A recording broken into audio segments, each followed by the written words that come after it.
Good morning. Thank you for joining News with Dana. Today is Tuesday, October 5th. Good morning. Good morning. So, couple things, actually not a couple things. This one thing that I found on MLive, which it was Garrett Saldano's morning broadcast, this one right here that he's doing online. Had me go, let me see. She's talking about she vetoed the voter bill, and we have all of this money from Big Daddy up there, the squatter in DC. So what is that money being saved for? So this was posted yesterday afternoon. Tested to stay limits quarantines in some Washtenaw County schools. Why aren't Ann Arbor schools using it?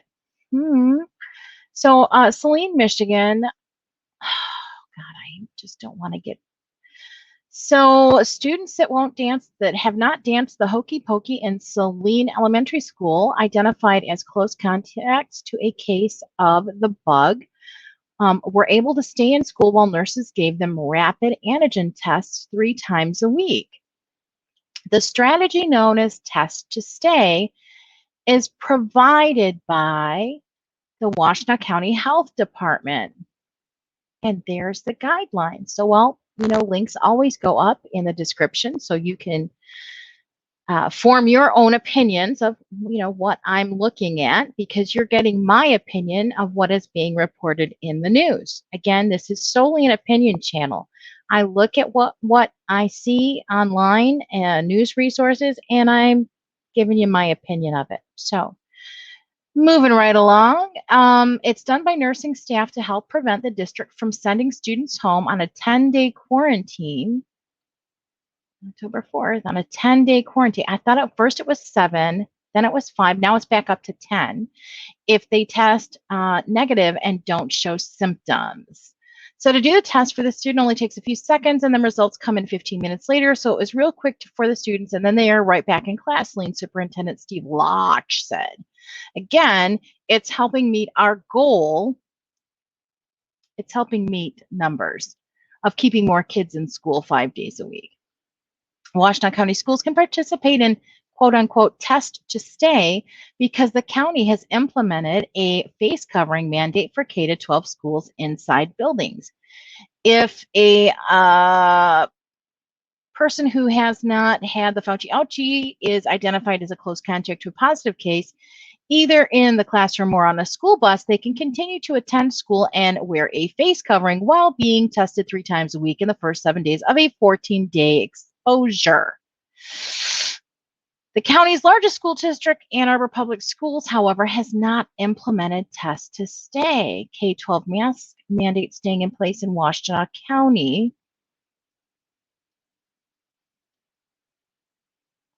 That was on the 1st. They decided they were not going to rescind their order, unlike several other counties. I will post that link as well. Ann Arbor Public Schools has planned on starting the school year with a test to stay when it laid out its quarantine guideline on August 11th. The district quickly reversed course on August 25th, announcing it was requiring Hokey Pokey students to quarantine 10 days if they are identified as close to contacts of people with a bug. When asked why test to stay hasn't been implemented, Ann Arbor Public School Superintendent Janice, I don't know if I'm saying that right, Swift, said test to stay has a narrow focus that can be used for exposure in core classes and on the school bus only, and doesn't account for extracurricular activities, the cafeteria, or other locations. I'm speechless on that. I don't know what to say. I don't know what to say to that. The district is, however, looking forward to the potential use of this strategy, Swift said. We are observing some infections occurring among quarantine students, and so at this time, based on our experience and district data, quarantine is providing the best route for keeping our students and staff safe, Swift said in a statement. During a recent Ann Arbor School Board meeting, Swift said the district had 14 nurses on staff for its more than 17,000 students, noting it would have additional testing. Ooh, what do I got on my pants? Sorry. Squirrel. as it is needed. And if it were within the ability of our staff to do so, Ann Arbor Public Schools did not respond to questions of whether it has enough nurses on staff to administer testing for Test to Stay, or what factors it is taking into consideration when deciding to quarantine a classroom or entire school building. Ann Arbor Public Schools opted to quarantine 3 elementary classrooms to virtual learning. Oh my gosh. They opted to quarantine 3 elementary classrooms to virtual learning for a few days as a result of emergent cases, while noting that no outbreaks had occurred in AAPS schools as of September 4th, Swift said. So let's go here. They moved to, they moved classroom. I thought they moved the whole district. Well, my bad for not reading all the way through, huh? That's what you get, huh, Lisa? Lisa, and Nicole. Jam! Sorry, okay, I'm really off topic, sorry. The district has since opted to move Pittsfield Elementary School to remote learning, citing 8 bug cases within the Pittsfield Pittsfield school community related to family and community exposure with multiple siblings across several classrooms. AAPS also cited a high number of student absences, with about 30% of the student body out of school on October 1, including about 50 who were in quarantine. Kimberly Monroe, an associate professor of pediatrics with the University of Michigan Medical School, wonders if quarantines could have been avoided for many of those students if Tests to Stay were in place. I think some of the reasons they are closing it is because they have so many kids out on quarantine, Monroe said. If those kids aren't on quarantine, then maybe we don't really need to close it. Or maybe you guys should just treat it like the flu. You know, if you're sick, stay home. It's common sense. I mean, really it is. I was trying to explain this to my grandkids, that if you're sick, don't go to school. I know you're going to miss your friends and everything else, but if you're sick, don't go to school. Because if you go to school and you say, I'm not feeling it, they're going to send you home anyways, and it's a waste of time to go there, waste of them, what is that? And then everybody gets it. So it's just, it's common sense. I shouldn't have to have the government tell me, wash my hands, don't pick my nose and eat it. Don't put my fingers in my mouth. I mean, seriously, do you know how many times people touch their face and their this and their that? Trust me, worked in pathology. Ugh, nasty shit. I worked for the post office. You know how dirty money is? Do you know how absolutely filthy money is? And then let's talk about the mail. Man, I would come home filthy. From everything, from touching the mail, because I had to sort it.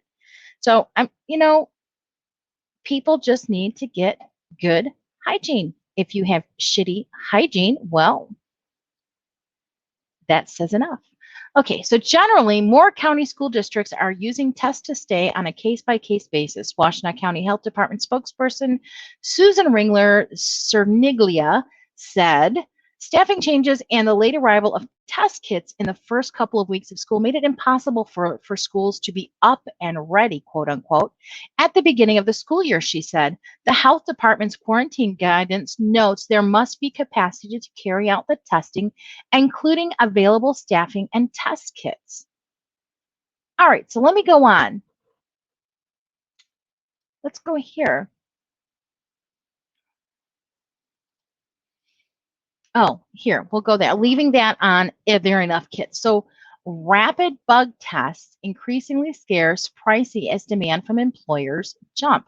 So this is leaving the school zone and getting into, on October 5, Reuters, this is an article on Reuters, surging demand for tests from U.S. employers has exacerbated a nationwide shortage of rapid tests in recent weeks and is driving up costs for state and local testing programs, according to industry executives and state officials.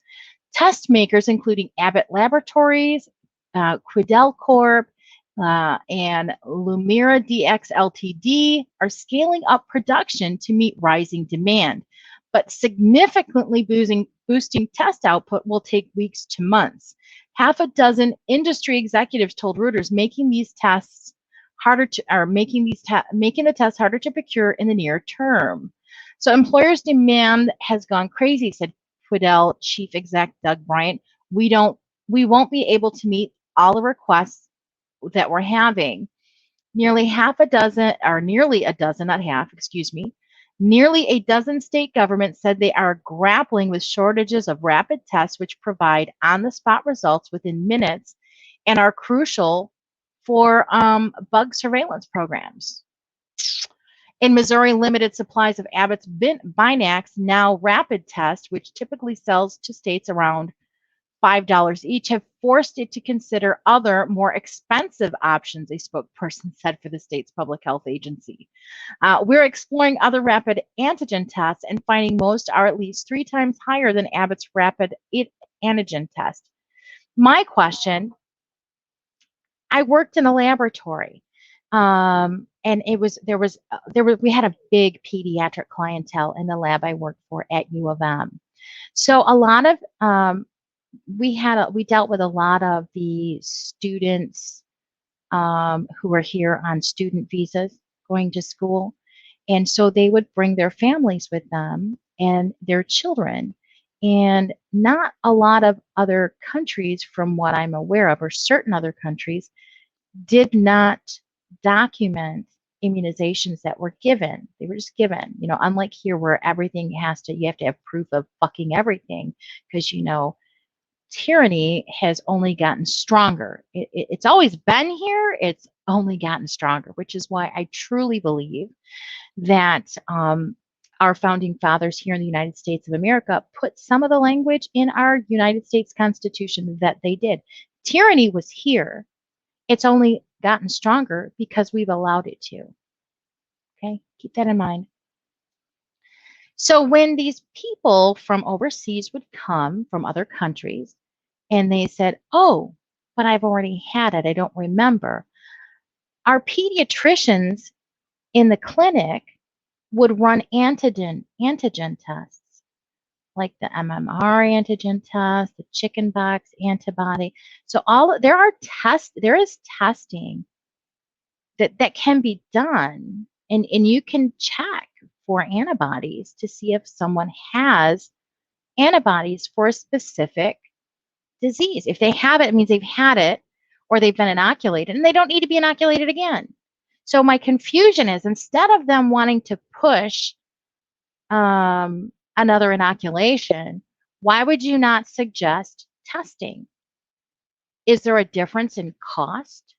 Is there a pricey gain to all this? See, money is the root of all evil, and there's a lot of people. I shouldn't say a lot. There's just several, let's call it a handful of people who are gaining from all of this dancing with the hokey pokey. It reminds me of that quote from the Joker in Batman. Ever dance with the devil on a moonlit night? And that's what we're doing right now. We are literally in it's not a dance. It's kind of a war with the devil. And it is ugly, folks. It is truly ugly because our common sense is out the fucking window. Out the fucking window. So, these testing are going higher and higher because the demand. And it's funny because I don't understand, because this was just today. Go up here. This October 5. Today is October 5th. This was just today on Reuters. And my thing is, how was it last week? When was it that Sloppy Joe made the announcement that, he's been nice, he's been patient. You need to start dancing the hokey pokey. They've tried to give us food, they tried to give us money, they tried to give us donuts and fast food, pretty much to bribe us to dancing that hokey pokey. And we need to just shut up and do what he tells us, because he's not a doctor, but his wife is, but she's really not a medical doctor. She's just got a PhD where she can call herself a doctor of what she calls education. So, yeah, this is where it's, you guys, I'm telling you, please, please stop and turn off the TV, please. So here is another one, and this one was today at 6 a.m. From the Washington Post. Quarantining kids doesn't stop the bug, it just keeps them out of school. Oh, and there was one, I thought there was a part, here it is. Keeping thousands of kids out of school to prevent a handful of bug cases is unjustifiable. An excessive use of quarantine causes children to fall behind educationally and cuts at-risk kids off from an important support system. We should encourage those school officials who understand that zero risk is unobtainable and that an effort to drive numbers to zero can have unintended negative effects. Schools should keep sick children out of school, stress the importance of multi-layered risk mitigation, that I don't agree with, coverings and so on, and they should switch from quarantine to a test to stay approach. They should always be mindful that keeping kids out of school can hurt their health too. And this, and who said that?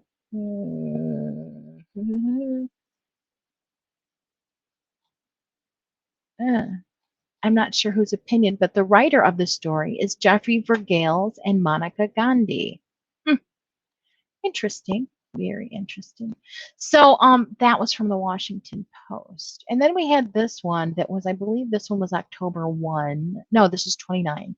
And this is from Verywell Health's test to stay measures aim to keep students in classrooms. And this is like across the US. It's not just here in Michigan, but I find here in Michigan that this was on MLive, so this is why this is how we got to this point, folks. Are you following me yet? This is what happens. You go down a rabbit hole and you're like, here we are.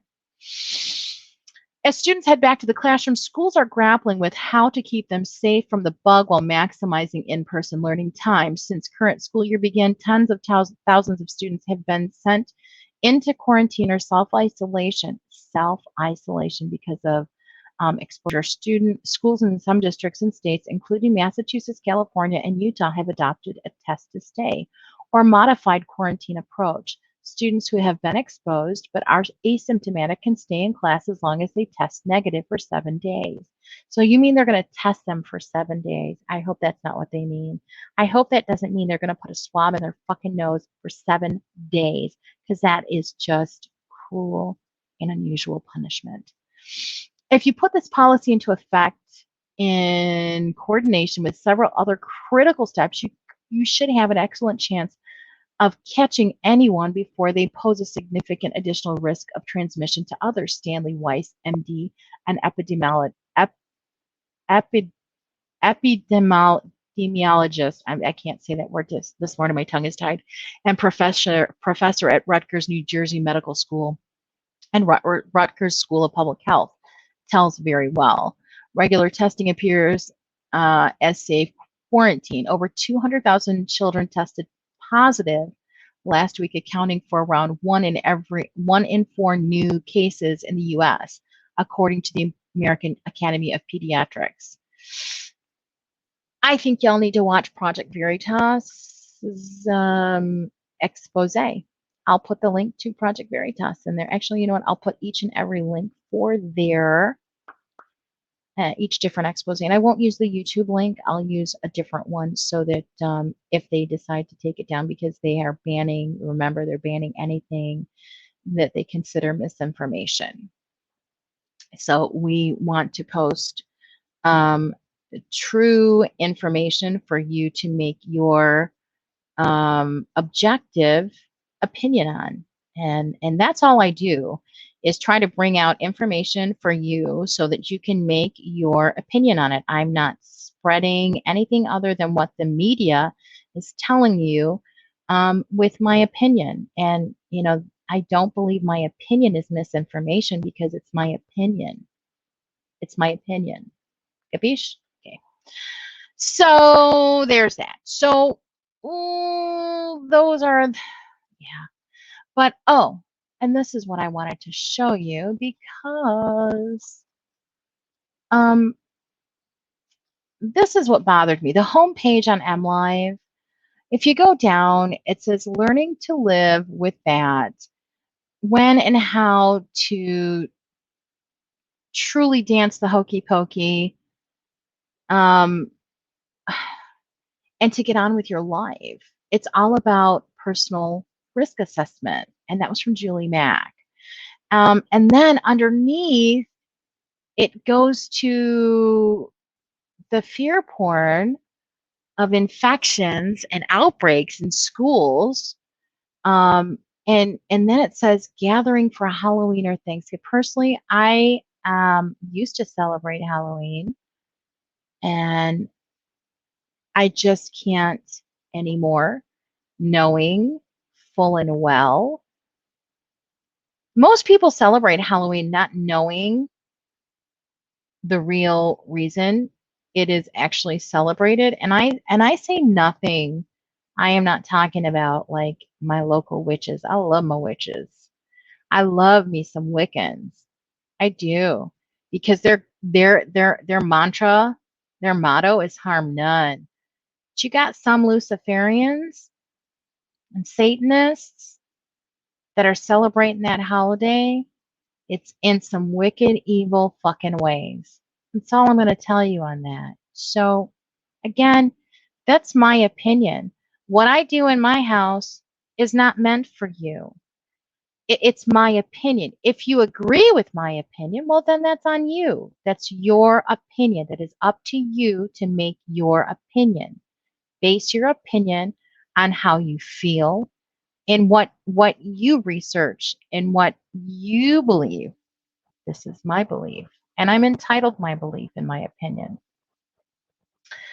Um, so now we're going to possibly ban Thanksgiving. And the CDC now says per MLive to get a fan. Let's just for shits and giggles, and then I'm gonna close this one out. Gatherings for Halloween or Thanksgiving, get a fan, CDC says in the new bug guidelines. So if you have not danced the hokey pokey, you should avoid traveling for the holidays and wear a face covering if you attend any indoor Thanksgiving or Halloween parties.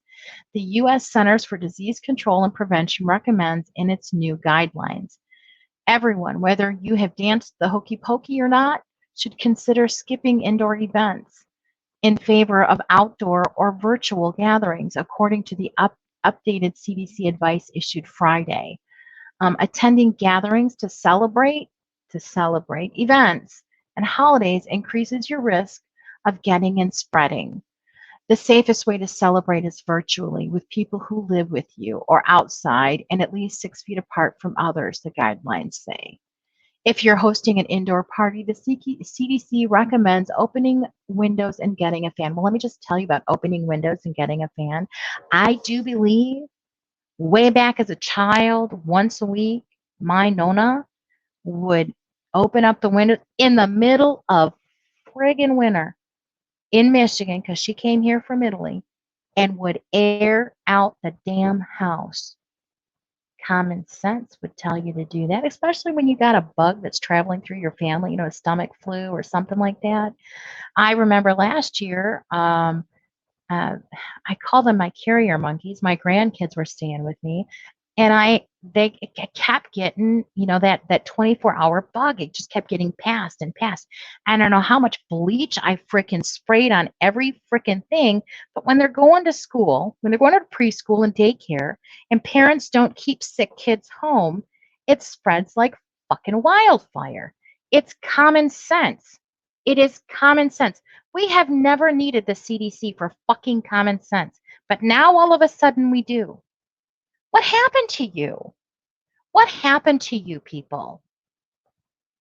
What? Really? Seriously? If you're sick, stay the fuck home. If you're sick and your kid's sick, keep them home. That's all I got to say. If you want to dance the hokey pokey, that's on you. I won't. I refuse to dance. The government is not my friend. I just got something in the mail um, with my grandkid, who is a minor's name on it, which looks like an EBT card. And I'm like, why are everything else has been in my name? I'm a guardian. So anytime anything comes from DHHS, it's I have to fill out because it's my income it's based on. And all of a sudden, the grandkid has it coming in their name. I'm like, yeah, that ain't cool. That is bad. So I called the number on the back and I said, until you issue this the correct way and tell me what the fuck you're trying to do, yeah, you can take this card and shove it where the sun don't shine. I had to leave a message because, of course, I called at 4:30, quarter to 5, and they were gone for the day. The message said if you were calling between 9 and 3, to please hold, they're dealing with other people. But if you were calling outside those hours, so they've also changed their hours. Now, this is just really crazy, folks. This is just really, really crazy. I'm not a big fan of the government. I really have never been. And quite honestly, I think that when you don't get to work and you don't get paid, why is it when the government shuts down, they still get fucking paid? We're going to leave it at that because my opinion's getting really, really opinionated right now, and it might piss off the fact checkers of YouTube because my opinion is just that, an opinion. I'm not trying to claim it's fact. It's just how I feel, and I am certainly entitled to how I feel. And if I want to scream it from the rooftop of my damn home, I might as well do that because I might get taken down for this. So you guys, God bless you. Thank you for listening to my little 26-minute rant. Hopefully I can end this broadcast, not have to edit it, because I don't know what the F happened yesterday. Facebook went down, StreamYard. I was in the middle of recording a broadcast and I couldn't end the damn thing. I had to go in after the fact, and literally it went on for 20 minutes. I could not log off of StreamYard. I could not end it. It was kind of creepy. And that is not related to Zuckbucks. Isn't that crazy? All right, y'all. Remember, knowledge is power. I'm not claiming that what I'm telling you today is knowledge. I'm just telling you this is my opinion and sharing you the news resources. Knowledge is power. Share that knowledge. Be kind to each other. You do not know the house each cross bears.